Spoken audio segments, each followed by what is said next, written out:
Асау мінген ару. Әпке, қасқыр деп тонадайды нұсқап әпкесіне жапса түскен күмісханның қан қатқан самайынан үріп маңдайынан сүйген Санат. Қайдағы қасқыр? Мен ештеңе байқамадым.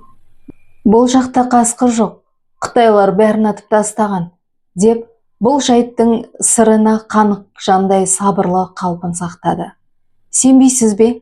Әне, зау көкжал тұр, өздері өте көп секілді. Үйірімен жүр, сіз бұрылып қараймын дегенше кетіп қалды. Күтіп тұра ма? Күміс, олар біз сары көңгеге аттанып бара жатқанымызда алдымыздан шықты. Қайтарда қарсылап алды. Ендеше көк бөрілерден жаулық күтпе деп ауыр тыныс алған Санат қанмен қатып денесіне тырысып жабысқан көйлегін түзегенде жарақатынан шыпылдап қан шығып жылыстай ақты. Әпкетай, сау жерің қалмапты ғой, қалай шыдап келесің? Деп дауыстап жіберіп, аузын қолымен қалқалай қойды.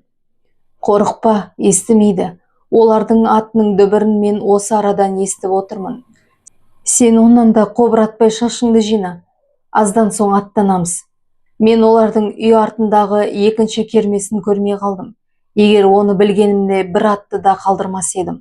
Бұл менің аңқаулығым, деп ыңырсып, сіңілісі ұстатқан орамалмен шекесінен тамшылаған қанды тоқтатуға тырысты. Әпке, деп күмісхан көзі мөлтілдеп кемсеңдей жылай берді. Сен жылай берме, әлде сары күнгеге келін болып түспей қалдым деп өкініп отырсың ба? Деп сіңілісіне сынай қарап жымиған болды. Қойшы әпке, қырғызға өлсем де тұрмысқа шықпаймын. Олар мені алдап алып қашты. Сенің мені іздеп келгеніңе әлі сене алар емеспін. Жезден біле ме? Күмісхан, бұл іске қияқтың қатысы бар ма? Білмеймін, бірақ қияқ ағай айқайлап мені шақырды. Үйде апам да жоқ болатын. Тұрсын әлі асықпен ойнап, мен істігіп отырған ойымда ештеңем жоқ. Атып шықсам басыма қап кигізіп, қырғызша сөйлеген жігіттер мені көтеріп әкетті. Әпке, су бар ма? Шөлдедім. Қарнымды ашты. Олар саған тамақ бермеді ме? Суда таттырмады ма? Өздері иттей болып етке таласып жатқанда саған ештеңе де бермегені қалай? Мұсылман дейді ау, ештеңе берген жоқ.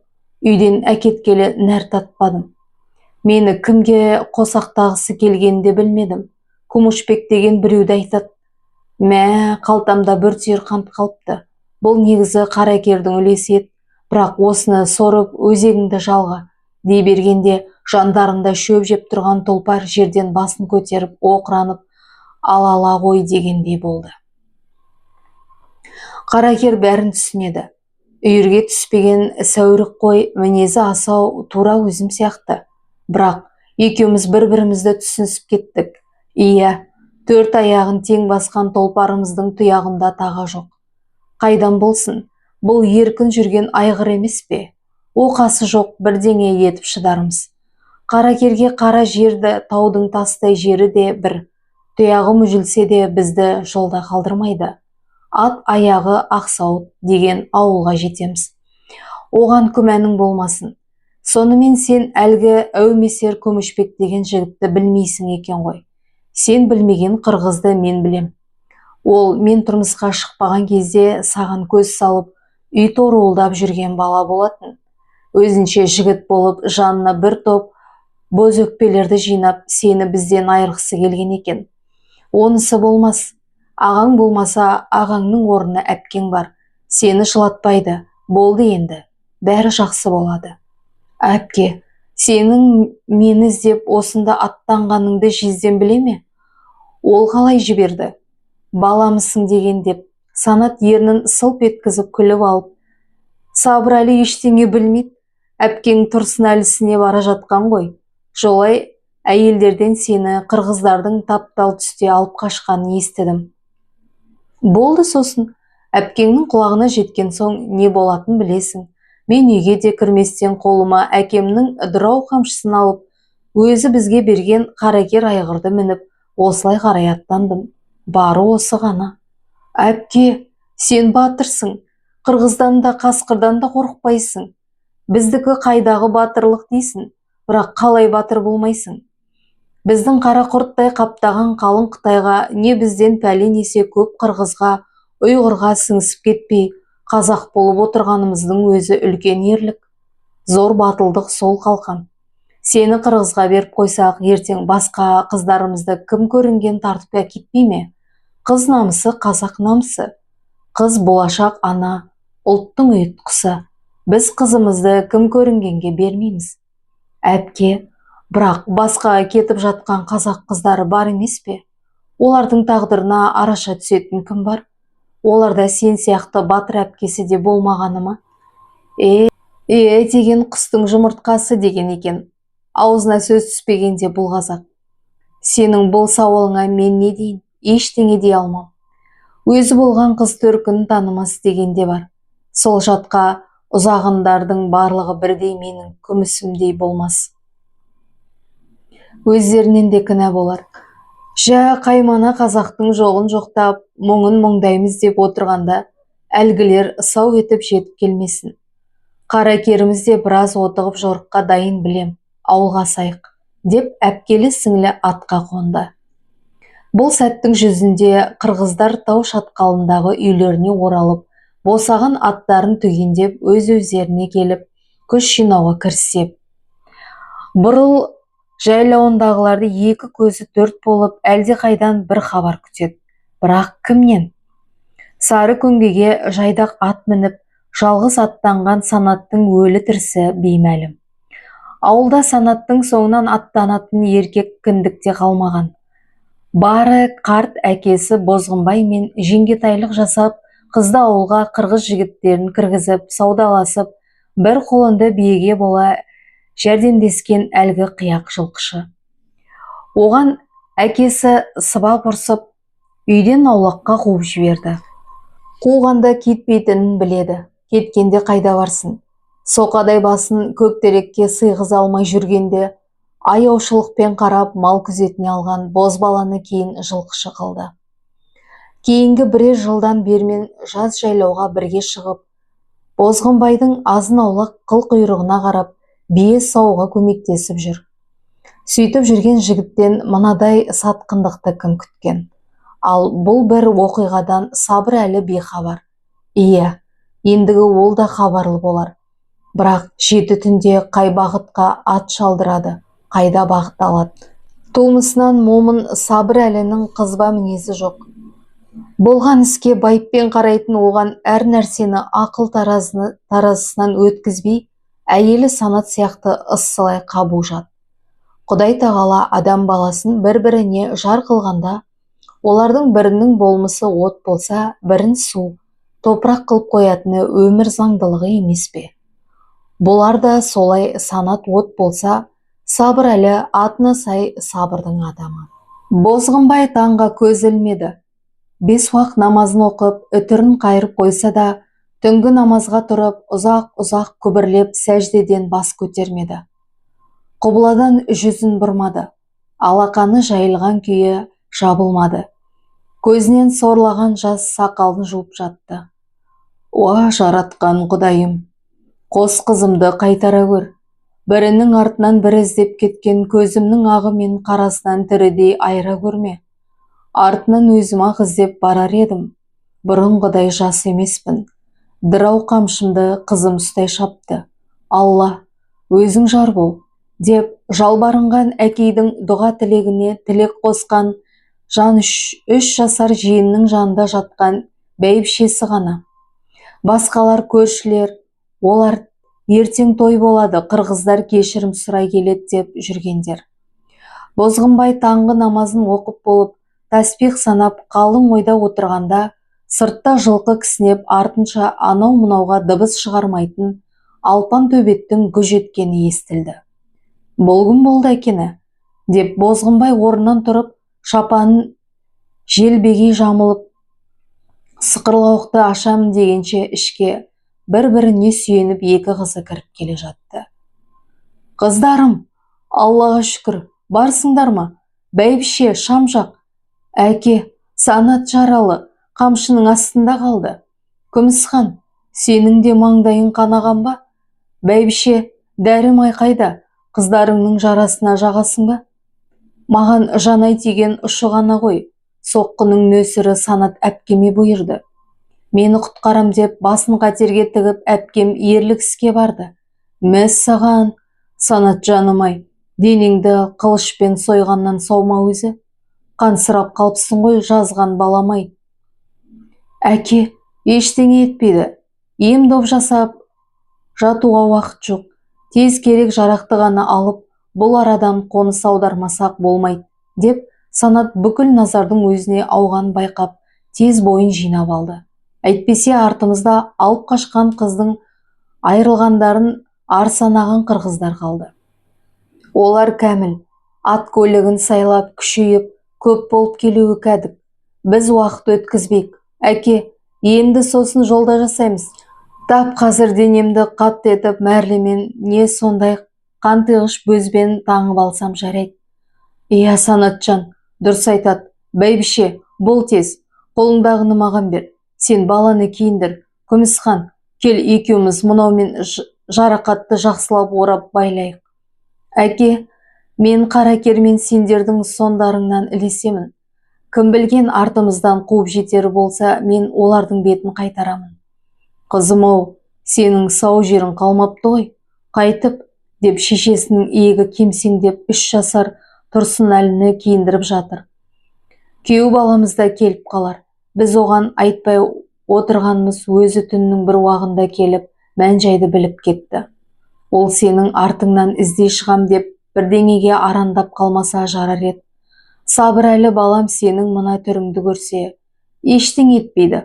Қыздың 40 жаны бар, емес пе? Біздің көп болса, бірер жанымызды алған болар. Қалғаны өзімізге олжа. Солай ма, Тұрсынжан? Сенің шешең аман сау оралды. Әкең де келіп қалар. Сабырәлі мені іздеп шық деп сыртта бергенде ат кісінеді. Ұйқылы ояу нағашы әжесінің қойнында былқ-сылқ отырған баласына қарап, өзін күштеп күлімсіреген Санат ару үстіне қабаттап киім киіп, басын орамалмен шандып байлап алды. Тысқа беттеді. Әудемде Сабырәлі келеді екен. Ол жеткенше Санат кермеге барып қалды. Қолында қырғыз жігіттерінің қаны жұққан сары ала дойыры, жанында Қаракер айғыры, құдды қас батырдың өзіндей қасқайып тұрған әйелін көрген Сабырәлі жағдайдың жайсыздығын ұғып, ештеңе демеді. Бәрі айтпаса да түсінікті.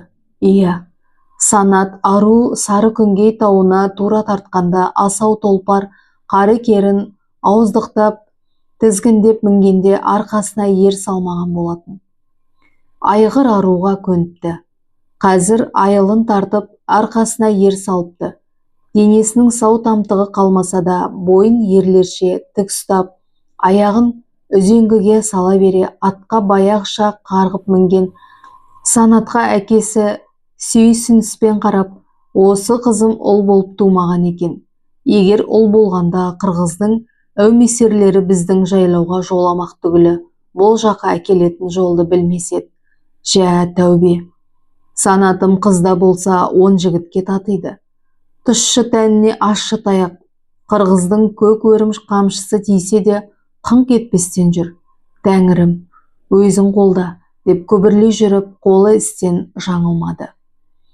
Бозғынбай Күмісханым мініс аттың біріне мінгізіп, оның жанына арқасына арқасын сүйеп кішкентай інісін Тұрсынәліні мінгестіре және баланың денесіне батпасын деген оймен жалпақ басқұрмен әпкесі екеу бір-біріне орап байлап тастады.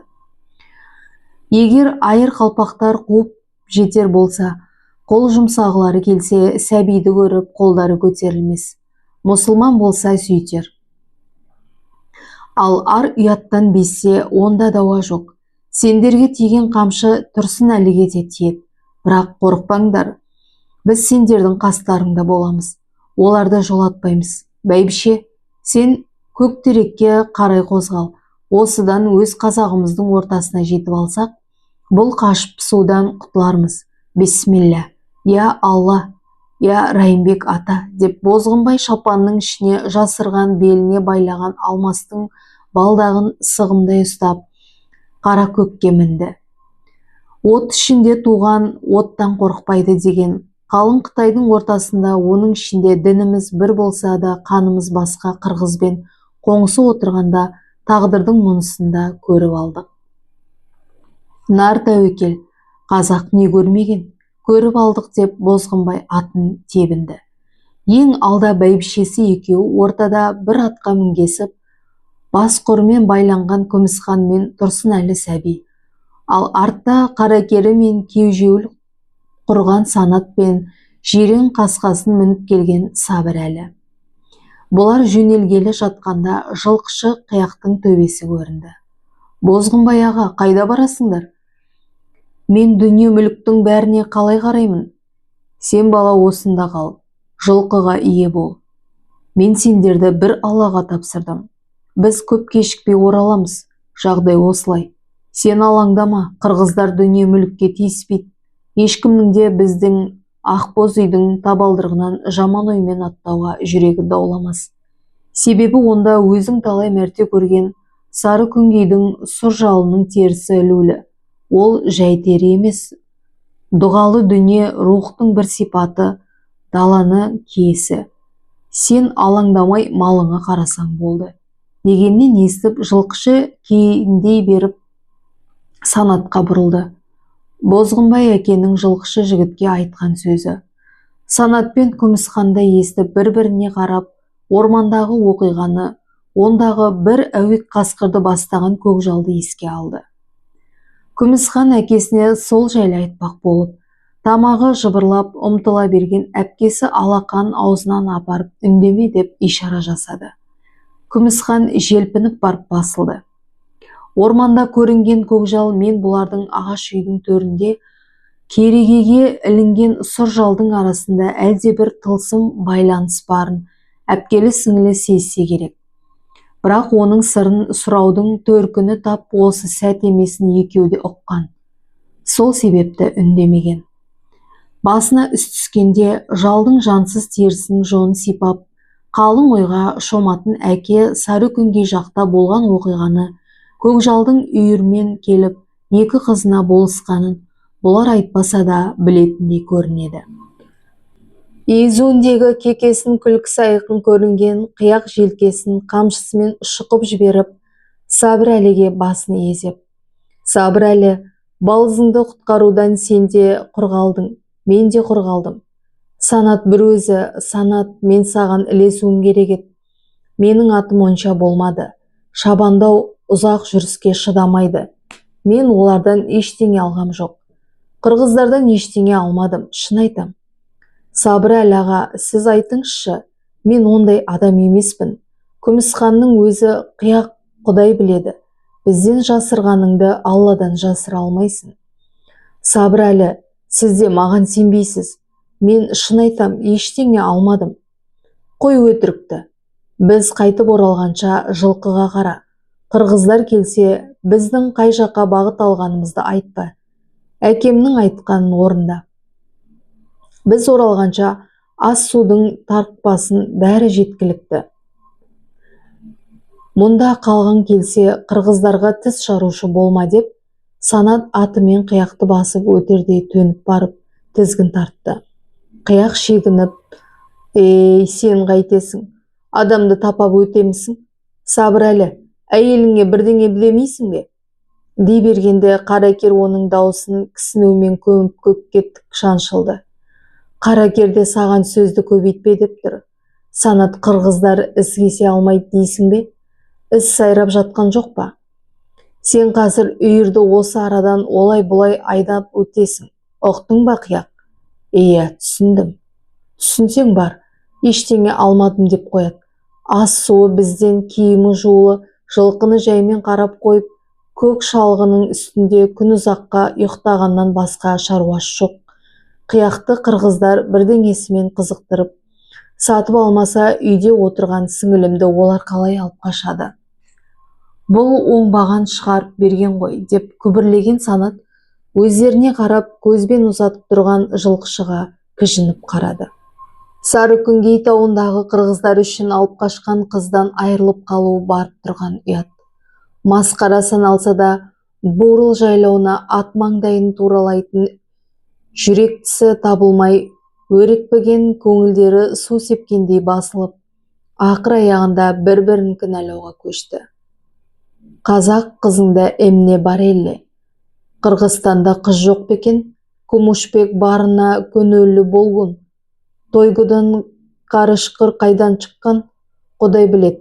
Биздин атабыз андан корккон. Жигиттер бул окуя ушандай бойдун калсын.